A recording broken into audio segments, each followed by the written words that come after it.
It was day 2 of the NFL draft, and for the Pittsburgh Steelers, Omar cooked. We'll break it down here on the Locked On Steelers podcast. I'm your host, Chris Carter. Let's get into it. You are Locked On Steelers, your daily Pittsburgh Steelers podcast, part of the Locked On Podcast Network, your team every day.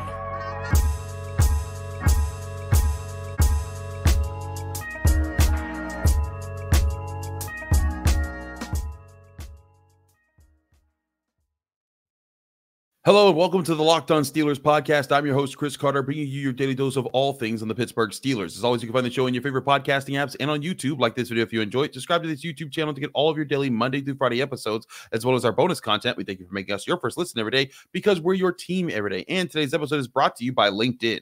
LinkedIn Jobs helps you find the qualified candidates you want to talk to faster. Post your job for free at linkedin.com/lockedonnfl. That's linkedin.com/lockedonnfl to post your job for free. Terms and conditions apply. Ladies and gentlemen, all the picks are in for day 2. The Steelers had 3 selections, one in the second round, 2 in the third round. And as I said in the opening teaser, Omar cooked. We came into this draft process knowing the Steelers particularly needed a tackle. They needed a center. Both of those guys, you wanted to get players who would be plug-and-play starters, and you wanted to get a talented wide receiver in this draft class. Slot corner, linebacker, defensive line, all defensive needs. But all 3 of those positions get addressed early in this draft class and are guys that ranked in on this big board on this show that I put together, my top 100, all of their top first 4 picks here are all players that rank in the top 45 of my big board. Let's break this down step by step. Zack Frazier being there at 51st overall and the guts of the Steelers to not move up and have to get and trade up and get him and lose any compensation when they know they have these other needs. Man, that took some stones, because when Jackson Powers-Johnson flew off the board, I forget which team got him, but when he came off the board, I think it was the Raiders maybe.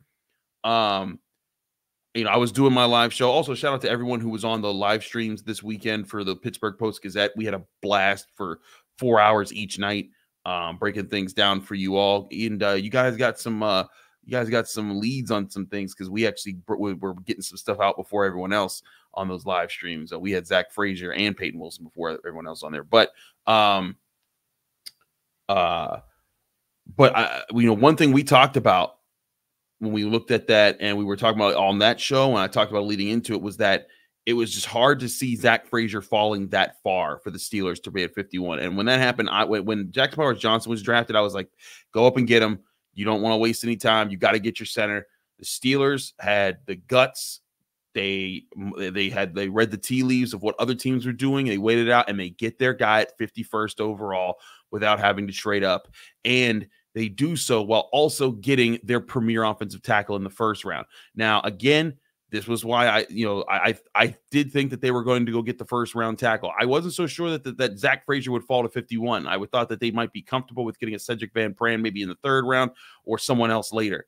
But getting Zack Frazier in the second round, that is getting your cake that's getting your cake and eating it too. Like that is the icing on the cake. That is everything that you wanted there. The Steelers got 2 players who in Frazier and Fautanu, who I think are starting next year, if not by week 1, very early in the season. But these are 2 guys that I think have a ton of potential. And again, the foresight of Omar Khan and this front office and Mike Tomlin and everyone associated in that war room to make their big board, assemble it, and get a guy like that to add to their offense. Zack Frazier, he's a guy that measures in a lot of great ways. I want to have Wes Euler on the show this week because Wes, is a West Virginia guy. He covers West Virginia. He's known all about Zack Frazier. I recorded a ton of audio of Zack Frazier at the Combine for him. But I think I might have told you guys this back when the Combine happened. Zack Frazier was literally the last person to interview at the Combine. And part of it was because he had so many medicals to clear through, because he had a leg injury during the season. And when and I waited 2 hours to talk to him, but I wanted to wait 2 hours. I was going to wait it out to get to talk to him. And I did. And it was worth it. I thought that he was a heck of a player. And now that was the guy that ends up being the Steelers center. A heck of a get for the Steelers. He is not going to have the snapping problems. That's one thing. Jackson Powers-Johnson did have, reported snapping issues. That's why the Raiders are talking about him like he's going to be a guard anyways. We talked about the biggest priority in this offense in this NFL draft needed to be to address the offensive line, to go get starters at tackle and center, if that was at all possible, guys that could be pillar players moving forward. Ladies and gentlemen, Omar Khan and the Pittsburgh Steelers did that in the first 2 rounds. The first 2 picks here, Fautanu and now Zack Frazier. In my mind, they have the anchors to be in the offensive line for the future to build around. Zack Frazier is going to be a heck of a center, and Broderick Jones and Troy Fautanu look like monster mauling offensive tackles. So now you got your 3 anchors, and you still got right now on the roster 2 veterans that I think you could put a lot of faith in right now in Isaac Seumalo and James Daniels. It's going to take this line time to gel, because all things do, like the Steelers mid-2010s line took time to gel. But when they do, I think this O-line is going to be moving people. I think that one of the biggest winners of this draft class is Najee Harris and Jaylen Warren. So I guess 2 of the biggest winners. But the run game, what the Steelers want to do with Arthur Smith's offense, it got some major assets in these guys. Not just powerful guys, but athletically powerful guys. Guys that can move, guys that can hit in different spots, guys that can, not just rely on power to be one thing. They can try to out-technique guys, but they can also try to be a little bit quicker and out-quick guys. And you want offensive linemen that can do all those things. The ones that rely on just power, it's awesome when they overpower somebody, but if their feet are wrong and they get outdone there, that becomes an issue. That's not an issue for either of these guys, in my opinion. These guys are well-balanced players. They're highly talented players. And as Alan Saunders said, I wonder if Zack Frazier didn't have his leg injury this year, if he would have been a bona fide first-round pick, or even the first-round pick off the board, or the first center off the board, excuse me. But again, for Omar Khan to go get the tackle first, get the position of value, and then still get the center at 51st overall, which, by the way, we were talking about not being able to get one of these top centers with the 51st overall pick, and maybe they'd have to overspend. They never have to overspend. They got it right on the money. And I think it sets up the Steelers offensive line to have a potentially awesome year where people don't see them coming, and they could burst onto the scene, dominate the line of scrimmage, and set tones. And you'll learn lessons. Like, it's not going to be easy. You go, if anyone remembers the season opener against the Titans, I want to say it was 2012, 2013. I think it was 2013 when it was like one of the early plays of the game. David DeCastro tried to cut block, and he accidentally took out Marquise Pouncey's knee, and Marquise was out for the season. And you just remember David DeCastro was looking up like, I can't believe I just did that. Not that this group's going to do that, but it's going to take time to gel, because things just do take time to gel in general in the NFL. But I think it's a really great sign for the Steelers that they were able to get both of these guys. The offensive line, at least as far as how I've evaluated these players, this offensive line should be fixed next year. And remember, I said that this offense as a whole in the last 10 games of the season was the second best rushing offense. With a better offensive line, who knows just how good they can be. But Zack Frazier wasn't the only pick. I want to get to other picks here, and guys that you heard me hyping up all throughout the draft in 2 Wilsons. We'll get to both of those here in the next segments here on the Locked On Steelers podcast. I'm your host, Chris Carter. Stick with us. We'll be right back. But first, I want to remind you that this show is also brought to you by LinkedIn. When you're hiring for your small business, you want to find quality professionals that are right for the role. That's why you have to check out LinkedIn Jobs. LinkedIn Jobs has the tools to find the right professionals for your team faster and for free.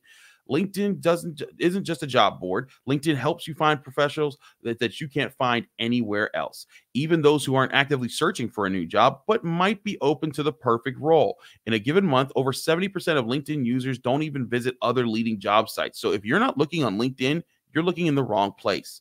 On LinkedIn, 86% of small businesses get a qualified candidate within 24 hours. Hire professionals like a professional on LinkedIn. LinkedIn knows that small businesses are wearing so many hats and might not have the time or resources to hire. Post your job for free at linkedin.com/lockedonnfl. That's linkedin.com/lockedonnfl to post your job for free. Terms and conditions apply. This episode of your favorite Locked On podcast is brought to you by the best meal kit service in the game, Home Chef. No more having to answer the dreaded question, what are we going to do for dinner tonight? Thanks to Home Chef and their chef-designed recipes that are delivered directly to my door, all pre-packaged, pre-portioned. They even peel the garlic cloves for you. And each recipe, one of my favorites, blackened mahi, comes with a full page of easy-to-read instructions that include customization options and pictures to guide you along the way through the step-by-step process so you don't have to ask, is that what chard looks like? I cannot recommend Home Chef enough, especially right now, because for a limited time, Home Chef is giving Locked On listeners 18 free meals, free dessert for life, and of course, free shipping on your first box if you head to homechef.com/lockedon today. That's homechef.com/lockedon for 18 free meals and free dessert for life. Yes, you heard that right. Homechef.com/lockedon. Must be an active subscriber to receive free dessert. Back here on the Locked On Steelers podcast, I'm your host, Chris Carter. We continue talking about the Steelers' day 2 picks of the NFL draft. I just spent a lot of time talking about Zach Frazier and what I think he'll do for the offense. Again, I think he's a road grader. He's a guy with a wrestling background. He can run block, he can pass block. He's going to do it all at center. I also really like the other 2 picks that we're going to talk about here that came in the 3rd round, Wilson and Wilson. The first being Roman Wilson, the wide receiver out of Michigan. Now, if you've been a fan of this show, if you've been listening to this show, if you've been checking in with me, you know I've been liking Roman Wilson for a while. I think ever since the Senior Bowl, when I saw him run routes there, I looked at more of his tape, and I was like, oh, no. That's a dude. That's a guy who can be a difference maker. And lo and behold, the Steelers got him in the 3rd round. I thought he was going to have to go in the 2nd round. They get him there. And I think, honestly, his value as a speedster, this is a guy who ran, I think, a 4.43, I want to say. No, 4.39, excuse me. The next guy ran a 4.43. We'll get to that in a minute. But Roman Wilson ran a 4.39 40-yard dash. He's extremely explosive. When he gets a chance, he gets loose and he takes off and he gets really hard to cover. And I think that's a huge asset to what the Steelers have across from George Pickens. I think he's a good route runner. I think he needs to work on, beating the press a little bit. Again, he's a little undersized. I think 5'10", whatever. But things that he'll learn. I think Roman Wilson is, again, when you're talking about a number two option for George Pickens, and maybe they still need a number 3. Roman Wilson gives you the option to be like, hey, you know what? We got a guy there. Him and Calvin Austin. We got some burners there, some smaller guys. Maybe there's something to work with there. And now, again, in this offense, you're going to be a run first offense. That's also what Roman Wilson does really well. Run blocking. A 3rd round wide receiver going to the Steelers who loves to run block. Shout out in the comments if you know who I'm referencing there, because that's certainly a callback. But I think Roman Wilson, one thing that he's going to really help with is he's going to be a guy that gets separation, gets loose, and then once he gets loose, he can get loose in ways that allows him to use his speed to make big plays. And the Steelers need more guys like that. And I know some people are going to say, well, is he like Deontay Johnson? And I'll say no, because I do think that Deontay Johnson has definitely been a more polished route runner in his career than Roman Wilson is coming out of college. But again, he's coming out of college. But here's the thing. Deontay Johnson ran like the 4.5s of a 40-yard dash. Roman Wilson runs in the 4.3s. That's a different world of speed. That's a different series of problems that cornerbacks have to take into account.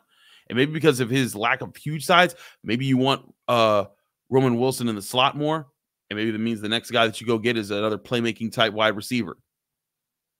But I think that either way, you got your second best receiver on the team right now. You have Pickens, you have Wilson, you have Freiermuth, you have Najee Harris, you have Jaylen Warren. This team has weapons now. And now with the built-up offensive line, they got no line too. And that's going to be a big part of, I think, what's moving forward is finding a way to complement each other, finding ways to make that work. But I think that with what George Pickens brings to the table, I think Roman Wilson complements it well, and he'll know where to fit in, and he'll be smart about it. And I think he'll be a playmaker. But just me, I think Roman Wilson was a heck of a pick in the third round. I was expecting him, if the Steelers had to get him, it was going to be in the second round. And if they did that, they were probably going to miss on center. And that's, again, a testament to Omar Khan and this front office understanding how this board would break. Because they could have panicked and said, oh, you know what? Adonai Mitchell's that we can't let a receiver go. They got a receiver that they definitely liked in the third round. Huge for them in that situation.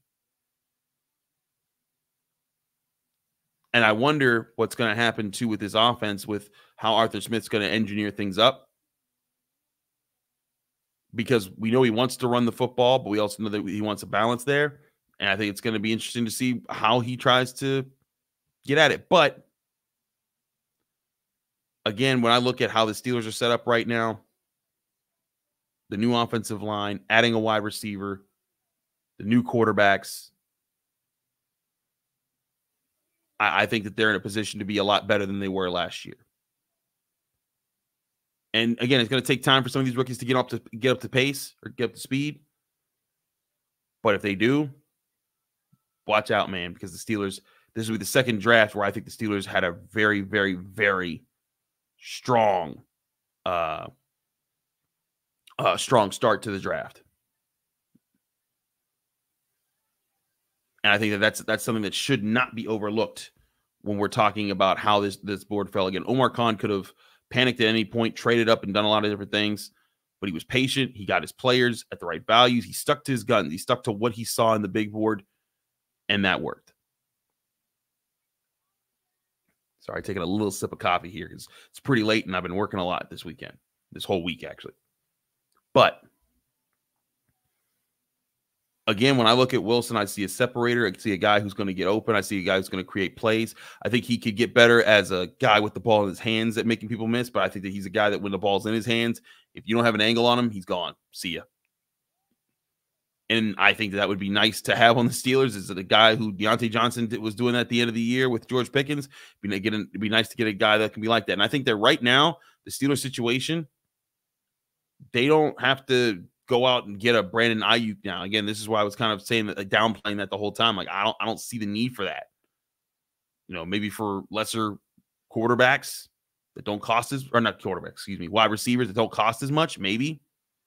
I just don't think that they'll need to do that. Especially because they got Roman Wilson, who I think is a great fit for what they're trying to do. And they can still get another wide receiver. It's not out of the question. But I also want to talk about the other pick the Steelers made, and that's Payton Wilson, a guy that I did not think would last to the 98th overall pick in this draft class. All that here and more on the Locked On Steelers podcast. I'm your host, Chris Carter. Stick with us. We'll be right back. But first, I want to remind you that one of our sponsors is Monopoly Go. I've been told I'm a competitive person, and that all stems back to game nights of my family growing up where we used to play all the different games, but Monopoly was always our Super Bowl. And if you won that night, the next day, the next week, the next however long, you felt like you had a championship belt over your shoulder until the next time the family played Monopoly. Well, now I can beat my family and my friends Monopoly at any point in time by downloading the Monopoly Go app right on my phone or my mobile device right now. And it's an awesome opportunity because Monopoly Go is so much fun. It's something you can play right on your phone. You can play on hundreds of different Monopoly boards, classics, wild and crazy locations. And then you can build up your own city, bring in big money. You can charge for iconic rent properties. You can also try to raid your friends' vaults. All those different things that you do to rise up the Monopoly Go leaderboard so you can tease your friends about how good you are at Monopoly Go. Get in the game and join your friends by downloading Monopoly Go, now free on the App Store or Google Play.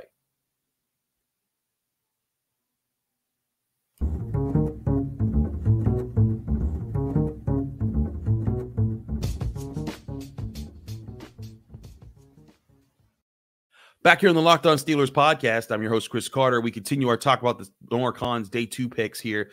Payton Wilson, getting him 98th overall. That is crazy to me. It is absolutely bonkers. Payton Wilson, as anyone who watched the show knows, that I was really high on him. I know he had injury history, but he seemed like a heck of a leader. He seemed like a heck of a talent, and we checked on him a lot.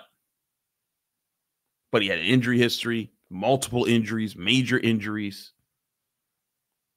And so there were people saying, like, man, he might not last long in the NFL because he's not built for this. But the Steelers look at that tape and they see a monster athletically compared to the other linebackers in this class. Like, if you look at how Payton Wilson stacks up to the top linebacker who was selected in this draft class, and that's Edgerrin Cooper. Edgerrin Cooper tests out like a really great athlete and an awesome fit at linebacker. He's 6'2", 230, runs a 4.51 40-yard dash. That's great for linebackers. Had good splits there. Decent vertical at 34.5. Decent broad jump at 91 inches. Decent shuttle at 4.27 inches and a decent cone. So some decents, but also he has great speed and the kind of frame you do kind of want. Edgerrin Cooper certainly could be that guy. And also has great tape. But Payton Wilson is an inch and a half taller, a little bit heavier, ran a significantly faster 40-yard dash time at 4.43. Same vertical, a little bit better broad. Also beats him in the shuttle and the 3-cone. So that's Payton Wilson beating out Edgerrin Cooper, the guy who was the top linebacker taken, in a lot of respects there. Now, will he be healthy for the Steelers? That's the gamble that you got to hope that plays out for the Steelers, that he will be healthy long term. But I look at Payton Wilson as a guy who can cover tight ends, cover receivers if need be, slot receivers, running backs, and also fill in the hole.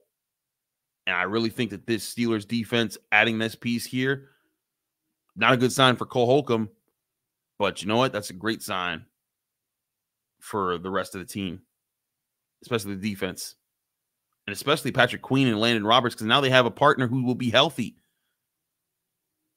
presumably, because health issues were an issue for Payton Wilson. But to me, Payton Wilson, linebacker was still a secondary need. I still think cornerback would have been a bigger need. But you know what? If he was the best player on your board, which at this point he was I want to say the 3rd best player on my board when the Steelers took him. Best player left, that is. And when they took him, I was like, yep, that makes a lot of sense. Because they know that they want the linebackers to be the group that kind of communicates, get everyone on the same page, make plays over the middle. Payton Wilson's a playmaker, if nothing else. You look at what he did in college, the way he was able to fly sideline to sideline, the way he was able to help against the pass. I think that all those things really play out for him very well with fitting with the Steelers, because they're not going to ask him to be the superstar and carry the defense. They're going to ask him, hey, fit in with this unit that has a bunch of those already. And Payton Wilson, a guy with great size, great speed, also great tape, had 3 interceptions last year as a linebacker. Steelers would happily take that. So all that being said, I think Payton Wilson, he won't start over Roberts or Queen right away, but he could win that job very soon. But you look across the board, Payton Wilson at 98, Roman Wilson at, 84? Zack Frazier at 51. Amazing value across the board for these guys. Again, I go to my top 100 big board. The Steelers chose Fautanu, 20th overall. He was my 14th best player in my big board. The Steelers chose Zach Frazier at 51st overall. Zach Frazier was 29th on my big board. The Steelers were able to get Roman Wilson. I think that was 84. He was the pick. Roman Wilson for me. Trying to make sure I do say this the right way. Roman Wilson was my 45th best player. And then Payton Wilson was my, live scanning here, my 34th best player. So we're talking 4 players throughout the draft process that we evaluated and ranked in the top 45 players in this draft class here. And a lot of them have been taken. A few are left over. Be very eager to see what they want to do next. Now, corner is a need, and they haven't addressed it yet. When I look at my big board, as far as guys who are left, there's not a whole lot of guys left in my top 100 because a lot of those guys are getting taken. But top corners left on the board right now. 1, Jerry Jones. Actually, no, Jerry Jones was taken. Never mind. I apologize. He was taken by the Jaguars right before the Steelers picked. That was one of the reasons I think that they also were very happy to take Payton Wilson, even though Jerry Jones I felt like was a good corner. Max Melton's gone there. But Kyrie Jackson will be there. TJ Tampa's there. Cam Hart's there. DJ James is there, as is, some local guys like MJ Devonshire. There's a lot of potential across the board for the Steelers to complete this draft class. I still think they need a corner. I still think they need another young defensive lineman, but those will be secondary to what the Steelers have accomplished, in my opinion, in this draft class. They needed to get a tackle. They needed to get a center. They needed to get a wide receiver, and it could be really nice if they got a linebacker. They got all 4 of them. And now they pick again in the 4th round, 19th overall. We won't be doing a live stream for the Pittsburgh Post-Gazette, but I will give you my thoughts here in the Locked On Steelers podcast, as well as with the Pittsburgh Post-Gazette. Thanks again for tuning in to a special edition of the Locked On Steelers podcast, where I broke down different picks, what I liked, and really there's not much to dislike, in my opinion, of this. If you just don't like the picks, that's fine, but I think this is great value across the board, and the Steelers put themselves in a really good position to win this draft process and get a great result from it. But we'll keep you covered with that here on the Locked On Steelers podcast. I'm your host, Chris Carter. Follow me on Twitter and Instagram at Carter Critiques. Read my work at the Pittsburgh Post-Gazette, post-gazette.com. Find me here in the Locked On Steelers podcast every day, Monday through Friday, breaking down your Pittsburgh Steelers. I'll be back here again. So you're listening to this probably like Saturday morning. I'll be back here again after the 3rd round to give you my final thoughts on how the draft played out before we get back to our regular schedule, which will have me doing a full episode on Monday. But all that here on the Locked On Steelers podcast. Thanks again. See you again very soon.